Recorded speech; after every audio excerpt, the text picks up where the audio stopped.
Hello दोस्तों, कैसे हैं आप सब। उम्मीद है आप सब जहां भी होंगे ठीक होंगे। My devil husband episode number 9। अगर आप ये एपिसोड पहली बार देख रहे हैं तो इसे पूरा समझने के लिए आपको इसका पिछला एपिसोड ज़रूर देखना चाहिए।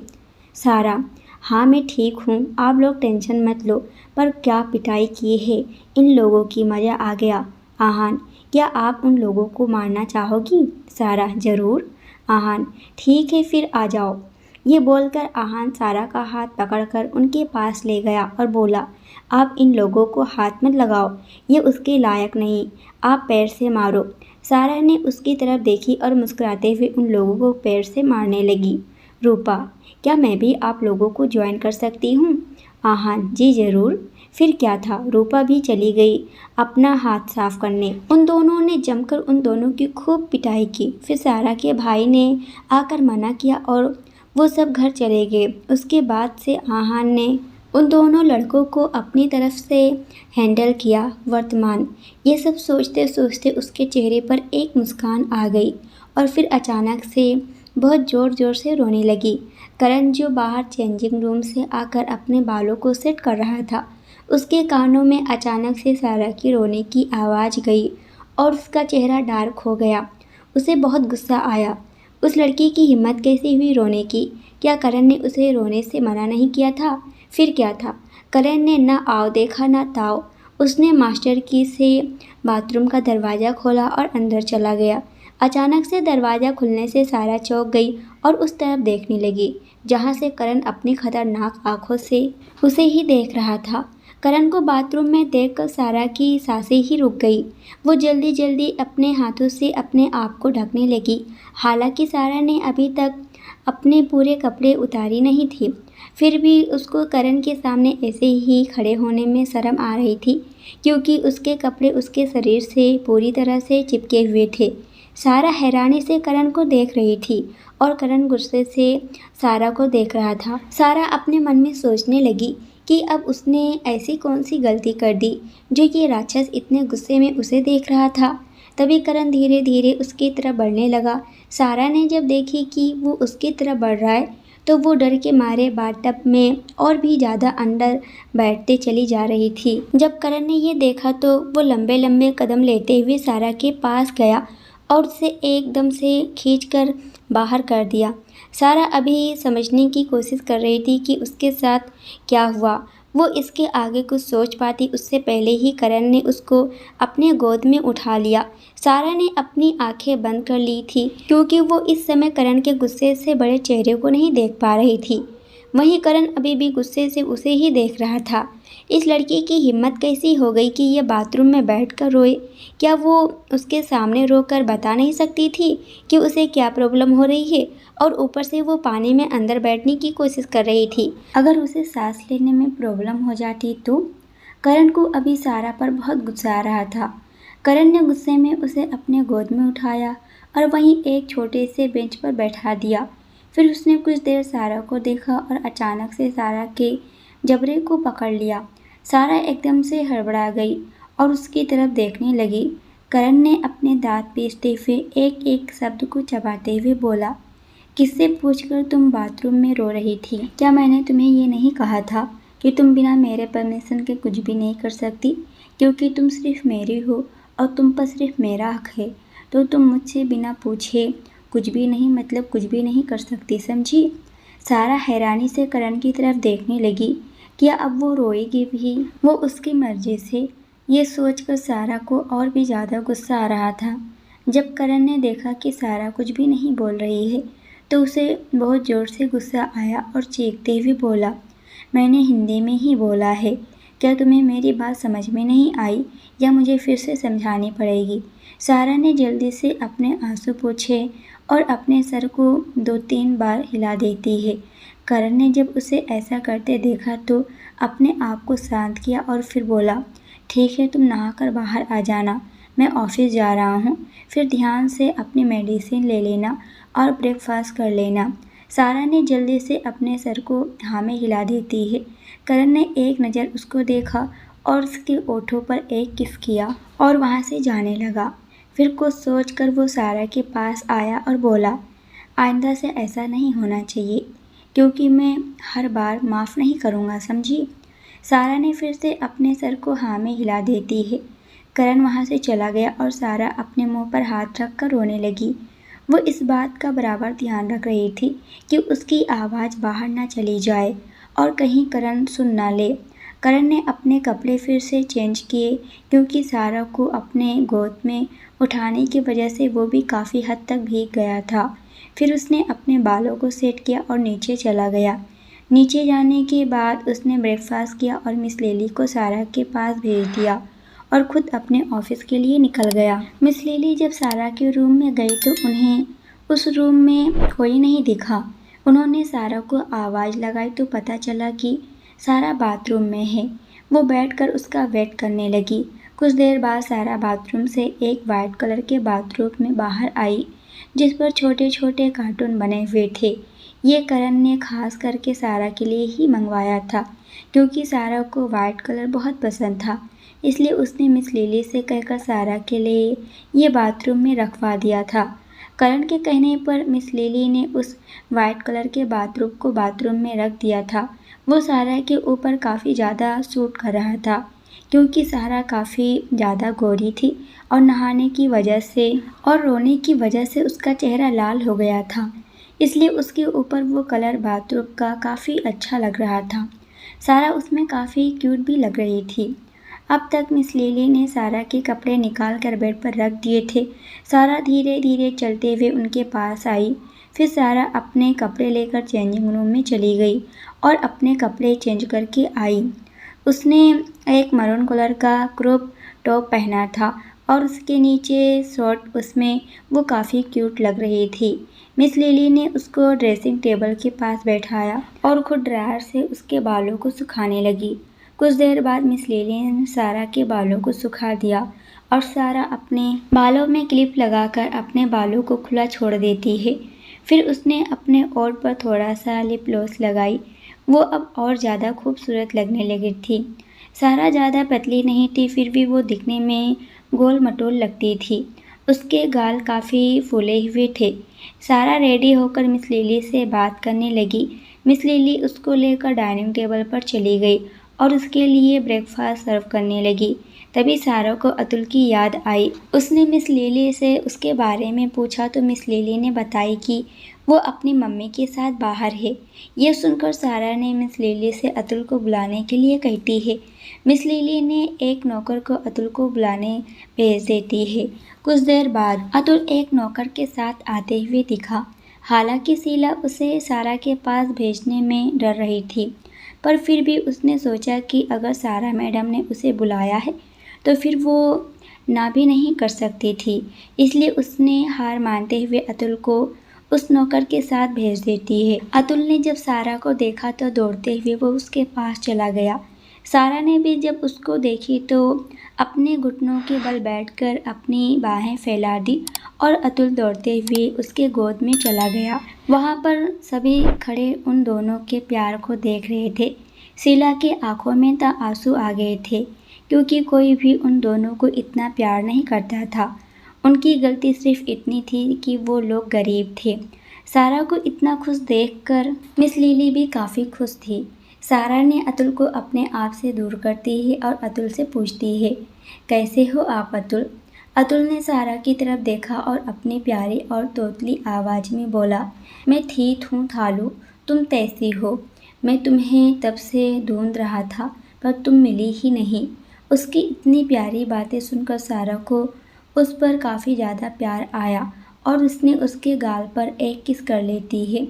तभी शीला पीछे से दौड़ते हुए आई और बोली, अतुल तुम नहीं कहते, आप कहते हैं उनको मैडम कहो, क्योंकि उसे डर था कि कहीं अगर उनके बॉस ने सुन लिया तो इस चीज़ की सज़ा उन सबको मिलकर रहेगी। इसलिए वो अब नहीं चाहती थी कि उससे या फिर उसके बेटे से कोई भी गलती हो और उनके बॉस गुस्सा हो जाए। तो वहीं उसकी ये बात सुनकर सारा को बहुत बुरा लगा और वो बोली, नहीं तुम मुझे सालू ही बुलाओ, मैडम बोलने की कोई ज़रूरत नहीं है। और आप? उसने शीला की तरफ देखते हुए बोली, अतुल जिस चीज़ में कंफर्टेबल है वो बोलेगा। और मैं कोई मैडम नहीं हूँ, मैं भी एक आम लड़की हूँ, कोई भी मुझे मैडम नहीं कहेगा। उसके इतना बोलते ही सब उसे सम्मान से देखने लगे, क्योंकि कोई भी नौकरों की इज्जत नहीं करता था। और वहीं सारा ये बोल रही थी। ये सुनकर सबके दिल में सारा के लिए इज्जत और बढ़ गई। फिर से सारा ने प्यार से अतुल के गाल को चूम लेती है और अतुल ने भी उसके गाल को चूम लिया और दोनों एक दूसरे को देखकर मुस्कुराने लगे। पर कोई था जिसकी आंखों में ये देखकर गुस्सा उतर आया था, जो ये सब देखकर जल रहा था और उसकी आंखें गुस्से के मारे लाल हो गई थी। और वो कोई और नहीं, हमारे करण बाबा हैं, जो अपनी सारा को किसी और के साथ ऐसे बात करते देखकर जल भुन रहे थे। करण ने अपने घर के हर एक कोने में कैमरा लगा रखा था, जिसकी मदद से वो अभी अपने फ़ोन पर सारा को लाइव देख सकता था। उसे बहुत गुस्सा आ रहा था कि ये लड़की सिर्फ उसके सामने ही ऐसे रहती है, नहीं तो वो सबके सामने कितने प्यार से पेश आती है। और बात तो देखो कैसे करती है, खास करके उस छोटे से लड़के से। करण अतुल को कुछ नहीं करना चाहता था, क्योंकि उसे पता था कि सारा उसको बहुत ज़्यादा पसंद करती है और वो थोड़ा बहुत खुशी मिस लिली और उसके साथ ही रहती है। अभी करण उन दोनों को देख ही रहा था कि तभी उसके कानों में अभय की आवाज़ गई। अभय, बॉस, हम होटल पहुंच गए हैं, क्या आप डायरेक्ट उससे मिलोगे या फिर उसको कुछ देर उसको वेट करवाना है? करण, आधे घंटे बाद जाएंगे। अभय, ओके बॉस। उसके बाद करण फिर से अपने काम करने लगा, जो कि बहुत ज़रूरी था। वो था सारा को हर पल अपनी नज़रों से निहारना, सारा को देखने का था। उधर सारा अतुल को अपने साथ डाइनिंग टेबल पर लेकर बैठ गई। अतुल भी काफ़ी खुश था सारा के साथ रहकर। तभी वहाँ पर शीला आ गई और बोली, मैडम आप नाश्ता कर लीजिए, अतुल बाद में कर लेगा। सारा, क्यों, ये मेरे साथ नहीं कर सकता क्या? आपको कोई प्रॉब्लम है? अतुल तो मेरे साथ ही खाएगा। क्यों अतुल?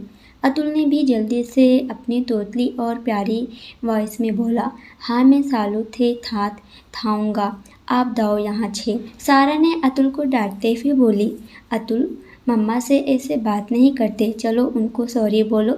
अतुल मासूमियत से सारा को देखने लगा और वहीं शीला भी सारा को देखने लगी। जहाँ सभी अमीर लोग बच्चों को बिगाड़ने में रहते थे, तो वहीं सारा अतुल को अपनी माँ से बात करने का तमीज़ सिखा रही थी। शीला को तो इन सारी चीज़ों की कभी आदत ही नहीं रही कि उससे कोई अच्छे से बात करे। अतुल ने मासूमियत से सारा की तरफ देखने लगा और बोला, ये क्या होता है? तब सारा को एहसास हुआ कि अतुल को तो इंग्लिश आती ही नहीं थी। उसने उसे समझाते हुए कहा, मेरे कहने का ये मतलब है कि तुम अपनी मम्मी से माफ़ी मांगो, ऐसे किसी से बात नहीं करते अतुल। अतुल ने अपनी मम्मी की तरफ देखा और फिर से अपनी प्यारी सी आवाज़ में बोला, माँ मुझे माफ़ी दो, जल्दी थे दो। सारा हैरानी से अतुल की तरफ देखने लगी तो वहीं मिस लिली भी थी, उसको देख रही थी। सारा, अतुल ऐसे किसी से माफ़ी थोड़ी मांगते हैं। शीला, मैडम, उसको क्या पता माफ़ी किसे कहते हैं, उसने तो कभी मांगा ही नहीं, तो वो क्या जाने कि माफ़ी मांगना किसे बोलते हैं। सारा ने थोड़ी नाराज़गी से बोली, तो क्या आपने कभी उसको माफ़ी मांगना नहीं सिखाया? कम से कम आपको उसको इतना चीज़ तो सिखाना ही चाहिए था शीला। शीला ने अपने सर को नीचे कर ली और बोली, माफ़ कीजिए मैडम, पर मेरा अतुल किसी से बात ही नहीं करता, मोहल्ले में भी उससे कोई बात ही नहीं करता। सब बोलते हैं कि हम लोग गरीब हैं, इसलिए कोई हमसे मिलता भी नहीं। वो तो बस मेरे साथ रहता है। अब माँ से क्या माफ़ी मांगेगा, इसलिए मैंने कभी उसे ऐसा कुछ सिखाया है नहीं। और अतुल कभी कहीं पढ़ने गया ही नहीं कि उसे ये सारी चीज़ें पता चले। और मुझे कभी जॉब और अपने पति को छोड़कर इतना टाइम ही नहीं मिलता कि मैं उसको कुछ सिखा सकूं। वो तो अभी ना समझ बच्चा है, उसको क्या समझ में आएगा। सारा को उसके लिए बहुत बुरा लगा। वो इतना छोटा सा बच्चा इतना कुछ सहता था।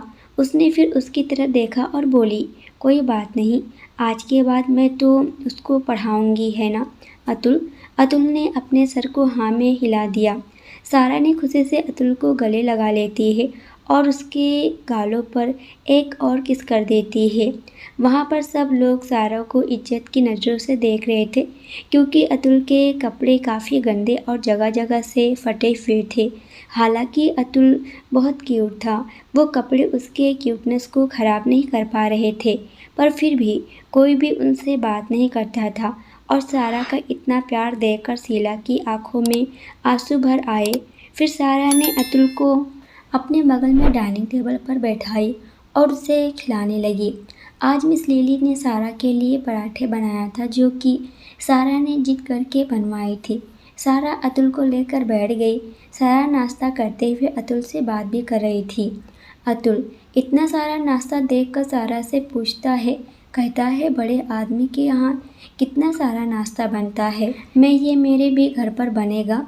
सारा, हाँ देखना तुम जल्दी से सब सीख जाओगे और एक दिन बड़े होकर बहुत बहुत बड़े आदमी बनोगे। अतुल, नहीं मुझे बड़ा आदमी नहीं बनना, तूती फिल्म में धंधा बोत की तरह हो दाऊंगा। सारा, कौन गंदे बॉस?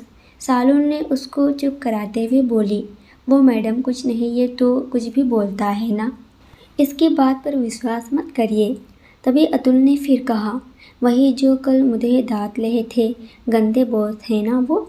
सारा हैरानी से उसकी तरफ देखने लगी तो वहीं कोई और भी था जो उसकी बातों को सुनकर बुरी तरह से उसकी तरफ देख रहा था। वहाँ खड़े सभी लोग हैरानी से अतुल को देखने लगे। अब सबको पता चल गया था कि वो किसी और की नहीं, उनके बॉस करण की बात कर रहा था। तो वहीं उसकी माँ उसके लिए अब बहुत ज़्यादा डर रही थी। सारा ने अतुल को ध्यान से देखी और फिर ज़ोर ज़ोर से हंसने लगी। उसके साथ ही अतुल ने ज़ोर ज़ोर से हंसने लगा। सारा अपनी मासूमियत से बच्चों जैसे मुंह बना के, सही कह रहे हो तुम, वो एक नंबर के खड़ूस और गंदे आदमी हैं, मुझे भी वो बिल्कुल भी नहीं पसंद। उसकी बात सुनकर वहाँ पर खड़े सब लोग हैरान रह गए। तो वहीं करण एक जो अब से अपने फ़ोन पर उन सबकी बातें ध्यान से सुन रहा था, उसकी बहनें आपस में तन गई। उसको सारा को इतना खुश देखकर अंदर से बहुत खुशी हो रही थी क्योंकि सारा हंसते हुए काफ़ी प्यारी लग रही थी और वो चाहता था कि वो ऐसे ही हंसती रहे। इसी बीच सारा ने उसकी शिकायत भी कर दी। करण ने सारा को घूरा और मन में बोला, तुम्हें इसकी भी पनिशमेंट मिलेगी, तुम्हें हर एक चीज़ की पनिशमेंट मिलेगी बेबी डॉल, बस मेरे घर आने तक का तुम वेट करो, फिर तुम देखो मैं तुमसे कैसे एक एक चीज़ का बदला लेता हूँ। ये बोलते हुए उसके चेहरे पर एक खतरनाक स्माइल थी। उधर सारा और अतुल बैठकर खुसर पुसर करके करण की शिकायत का पुल बांध रहे थे और करण बैठकर उनकी शिकायतें सुन रहा था और सारा पर तो उसे बहुत गुस्सा भी आ रहा था।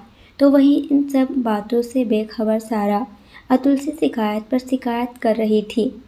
सारा, पता है मुझे भी वो बिल्कुल पसंद नहीं है, उनकी शक्ल ना किसी कॉकरोडाइल की तरह लगती है और बाल तो एकदम बैल की पूंछ की जैसे हैं। ये सब बोलकर सारा ज़ोर ज़ोर से हंस रही थी और उसके साथ अतुल भी। और वहीं मिस लिली अपने आप को हंसने से नहीं रोक पा रही थी। हालांकि उनको पता था कि करण बाबा अभी सारा को ही देख रहा होगा, इसलिए उन्होंने सोचा कि सारा को थोड़ा जागरूक कर देना चाहिए, कहीं करण ये सब बात सुनकर सारा पर गुस्सा हो गया तो। मिस लिली यही सोचकर सारा के पास गई। मिस लिली, सारा मैडम, पहले आप ब्रेकफास्ट कर लीजिए, उसके बाद अतुल से बात कर लीजिएगा, फिर आपको मेडिसिन भी तो लेनी है। सारा, वो तो मैं बात करते करते भी कर लूँगी, आप उसकी टेंशन मत लो। मिस लिली ने फिर से कुछ कहने की कोशिश की पर सारा ने उनकी बात सुनी ही नहीं और फिर हार मानकर मिस लिली वहीं बैठ गई और सारा की बातें सुनने लगी। तो वहीं करण भी सारा की बात सुनकर काफ़ी हैरान हो गया था। इसके साथ ही उसे एक से एक झटके मिल रहे थे अपने बारे में इतने अच्छे कमेंट सुनकर, क्योंकि आज तक कभी भी किसी ने भी उसके लुक्स के बारे में कुछ नहीं कहा था। और वैसे भी करण के पीछे तो हज़ारों लड़कियां अपना जान देती थी। ये अलग बात थी कि करण को वो सब पसंद नहीं आती थी और साथ ही करण को भी लगता था कि वो काफ़ी हैंडसम है और वो अपने लुक्स को लेकर काफ़ी एक्टिव भी रहता था। पर आज सारा की बातों से वो काफ़ी हैरान था, क्योंकि सारा आज करण के लुक्स को पता नहीं किससे कंपेयर करके उसे बेकार बोल रही थी, जो वो कभी सपने में भी सोच नहीं सकता था। लेकिन आज उसे अपने कानों से सुन रहा था, चुपचाप बैठकर, और वो सोचने लगा, ये लड़की ऐसे क्यों है? ये बाकी लड़कियों की तरह नहीं है, ये बहुत बहुत अलग है। देखो इसकी हिम्मत कैसी हुई मेरे बारे में ऐसी बात करने की। क्या इसे मुझसे डर नहीं लगा? क्या ये डरती नहीं है? देखो तो कैसे बोल रही है। इसका मुंह है बंद होने का नाम ही नहीं ले रहा है, और मेरे सामने तो इसकी आवाज़ ही गायब हो जाती है। कभी मेरे से इतने प्यार से बात नहीं की है। आज पता चलेगा माय बेबी डॉल। बोल लो जितना बोलना है। यही सब सोचते सोचते करण फिर से अपने मोबाइल में सारा को देखने लगा। उधर सारा अतुल से बातें कर रही थी, और अतुल भी उससे अपनी प्यारी और तोतली आवाज़ में कुछ ना कुछ बोल रहा था। अतुल, सालू, क्या धंधा बहुत तुम तो भी डांटता है। सारा ने अतुल की तरफ देखी और बोली, हाँ मुझे भी डांटता है, बहुत गंदा है। वो मन तो करता है कि उसका सर ले जाकर तबेले के गोबर में डाल दूं, लेकिन मैं कुछ नहीं कर सकती। ये कहते कहते सारा काफ़ी उदास हो गई थी। जब अतुल ने उसे उदास होते देखा तो उसे करण पर और भी गुस्सा आ गया, और वो अपने फूले हुए गाल को और भी फुलाते हुए बोला, तुम उदास मत हो, मैं तब भला हो जाऊंगा ना, तब तुम देखना, मैं दो लोगों को बहुत मारूंगा, एक अपने बाबा और दूसरा अपने गंदे बोझ को भी। सारा ने अतुल की तरफ हैरानी से देखी और बोली, बेबी ऐसे नहीं बोलते किसी को, और आप अपने बाबा को क्यों मारोगे? अतुल, त्युति मेरे बाबा मुझे और मेरी माँ तो बहुत मारते हैं, और धरता पूरा थाना भी था जाते हैं। वो बहुत गंदा है। सारा को सच में अतुल के लिए बहुत बुरा लगता था, और शीला के लिए भी वो क्या क्या करती थी बेचारी, और इतनी छोटी उम्र में अतुल को क्या क्या झेलना पड़ता था। तो वही करण जो कब से सारा को देख रहा था, उसे अब बहुत ज़्यादा गुस्सा आ रहा था। सारा की हिम्मत कैसे हुई उस छोटे लड़की को बेबी बोलने की, और उससे इतने प्यार से बात करने की। वो करण से तो कभी ऐसे बात नहीं करती थी। यहाँ करण अच्छे से जल भून रहा था वो अपने मन में, जबकि ये हक तो सिर्फ और सिर्फ मेरा है ना, अब मैं सारा को नहीं छोड़ूंगा। तभी उसके कानों में अभय की आवाज़ आई, जो बोल रहा था, बॉस 1 घंटे से ज़्यादा हो गया, क्या अब हम चले? करण, हाँ। ये बोलकर करण ने अपना फ़ोन बंद कर रख दिया, और अभय ने उठकर तुरंत करण की तरफ का दरवाज़ा खोला, और करण पूरे रौब से बाहर आया और आगे आगे चलने लगा। उसके पीछे अभय और उसके पीछे बॉडीगार्ड थे। करण जब अंदर गया तब उसको देखकर वहाँ के सारे एम्प्लॉयज़ खड़े हो गए। वो सब जानते थे कि करण कैसा है। उन्होंने काफ़ी सुना था उसके बारे में। सब डर के मारे काँप रहे थे। करण चलते हुए डायरेक्ट सूर्य राठौर के केबिन में चला गया। उसके पीछे ही अभय भी चला गया। ऐसे अचानक अपने केबिन में किसी के आ जाने से सूर्य राठौर गुस्से में बोला, कौन है? जो बिना पर तभी उसने ऊपर देखा और चुप हो गया। उसके सामने करण खड़ा था, जिसके चेहरे पर खतरनाक स्माइल थी। करण ने बड़े ही एटीट्यूड में कहा, अरे आप तो गुस्सा हो गए। दोस्तों आज के लिए इतना ही। इसके आगे क्या होगा ये हम देखेंगे अगले वीडियो में। जब तक ये देखिए, वीडियो पसंद आए तो वीडियो को लाइक और कमेंट जरूर कीजिएगा। अगर आप चैनल पर नए हो तो चैनल को भी सब्सक्राइब कर हमें सपोर्ट जरूर कीजिएगा।